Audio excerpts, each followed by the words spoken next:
એવા બીપી આવ્યું, કોકને ડાયાબિટીસ આવ્યો, એની ટોટલ સંખ્યા કેટલી છે તમને નહીં ખબર.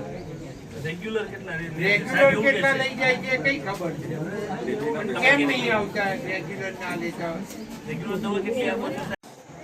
ખાસ કરીને હું તો આજે કહેવા માંગુ છું કે આજે જે જન કલ્યાણ સેવા સેતુ જે આપણે જૂનો કહેતા હતા એ આ કાર્યક્રમ આપણો જન કલ્યાણ શિબિર, હવે એ નામ આપવામાં આવ્યું એને, અને એની હેઠળ તમને અહીં તમામ પ્રકારના લાભો જે મળવાના હોય એ એના દરેક ટેબલો છે, અને તમને કોઈ સર્ટિફિકેટ કઢાવવાના હોય એ તો લાભોમાં પણ તમે જોયું કે અહીંયા આપણે જુદી જુદી યોજનાઓના લાભ લીધા.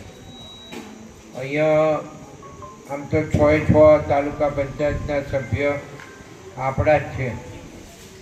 આમ તો ધરમસિંહભાઈને અમે કહી દીધું છે કે તમે રાજીનામું આપી દો, અમે ચૂંટાઈ ફરી ભાજપમાંથી લઈ આવીએ, પણ એમને કહ્યું છે કે ના બીજા તઈને આવે છે એટલે આપણી રાહ જોઈએ છે. એટલે આપણા બધા જ ભાજપના સભ્યો છે, અને જિલ્લા પંચાયતના સભ્યો ભાજપના, સરપંચો બધા ભાજપના. તો તમે બધા ભેગા થઈને એવું કેમ ના કરો કે આ સરકારી જેટલી યોજનાઓ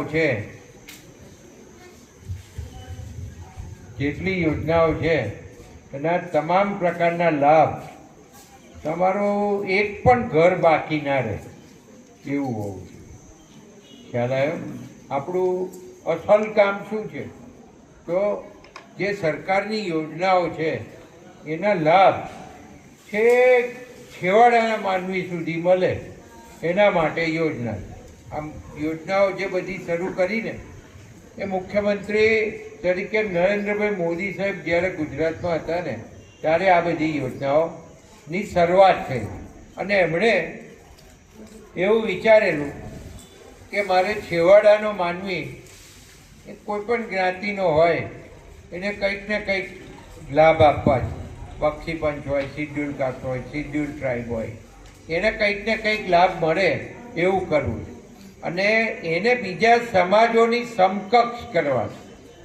આજે તમે જુઓ, તમે 20 વર્ષ પહેલાં દરેક ગામડામાં જોવા જાઓ, 25 વર્ષ પહેલાં તો શું હતું, અને આજે એટલો મોટો બદલાવ છે. એ બદલાવ પણ આપણે નજરે જોઈ શકીએ છીએ, અને આપણને ખબર પડે છે કે ઘણો મોટો બદલાવ આવી ગયો છે. હું એવું કહું કે અહીં પાકા રસ્તા તો કોઈ નરી બાકી નથી ખેતરમાં જવાની, આવું કંઈ એ નહીં હોય. આપણે બધું કરાવી દીધું છે.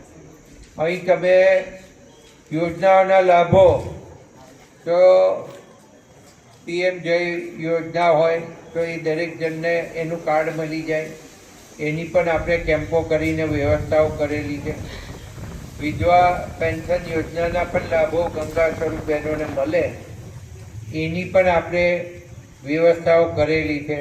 અને આ વખતો વખત જ્યારે થતું હોય ત્યારે એના ફોર્મ ભરાઈ અને આપણે ચીવટ રાખીને સરપંચો હોત, એક સરપંચ જો આ બધી આવી બધી કામગીરી કરો ને તો ફરીવાર તમારે કોઈને ઘેર મોત માગવા જ ના જવું પડે. આ બધું આ તમારું કામ છે, એટલે તમારે આ બધા જ લાભ આ લોકોને મળે એવી વ્યવસ્થાઓ તમારે ગોઠવવાની છે. અને હું માનું છું કે આપણા આ 13 ગામ એ બાબતમાં ખૂબ સુખી છે, ખૂબ આગળ છે, અને સુવિધાઓ સભર આપણા આ 13 ગામ છે, કારણ કે આપણે કશું બાકી રહેવા દીધું નથી. ત્યારે હવે તમે નવા ચૂંટાયા 6 જિલ્લા તાલુકા પંચાયતના સભ્યો અને જિલ્લા પંચાયતના સભ્યો, તો જિલ્લામાંથી મળતા લાભો તમને અપાવશે 2 જિલ્લા પંચાયતના સભ્યો આપણા, 6 તાલુકા પંચાયતના સભ્યો આપણા, તાલુકા પંચાયત આપણી છે, તો એમાંથી પણ તમને જે લાભ મળતા હશે એ મળશે. ધારાસભ્ય તરીકે મારે જે કંઈ ગ્રાન્ટો બાન્ટો આપવાની હોય છે એ પણ હું આપતો હોઉં છું અને આપણા કામ થતા રહે. તો તમે એક સુંદર આયોજન કરજો. બીજું આજે ખાસ એ કહું, આજે આ પ્રસંગ છે એટલે હું કહી દઉં તમને લોકોને, જો ભાઈ આપણે મનીષભાઈ જોડે આપણા જે 14 ગામ છે એમાં 7 ગામ આ બાજુ ને 7 ગામ પેલ બાજુ, એમાંથી એટલે એમાં આવી ગયા. જૂના ગણું છું, કોર્પોરેશનમાં ગતા રહ્યા પણ ભલે ગતા રહ્યા પણ જૂના. આ પાર્ટી લેવાની છે. મેયર બન્યા ને, આપણા મહામંત્રી મેયર બન્યા ને, તમારા બધાએ માગવાની છે, બરાબર. અને એક મોટી મિટિંગ 2 એરિયાની અંદર જુદી જુદી થાય. વડતાલવાળા વડતાલ બાજુ કરે આયોજન, એવું કરે. કોઈ સ્થળ નક્કી કરે, સ્થળ નક્કી કરી અને બધાને સુગમતાથી અવાય એવું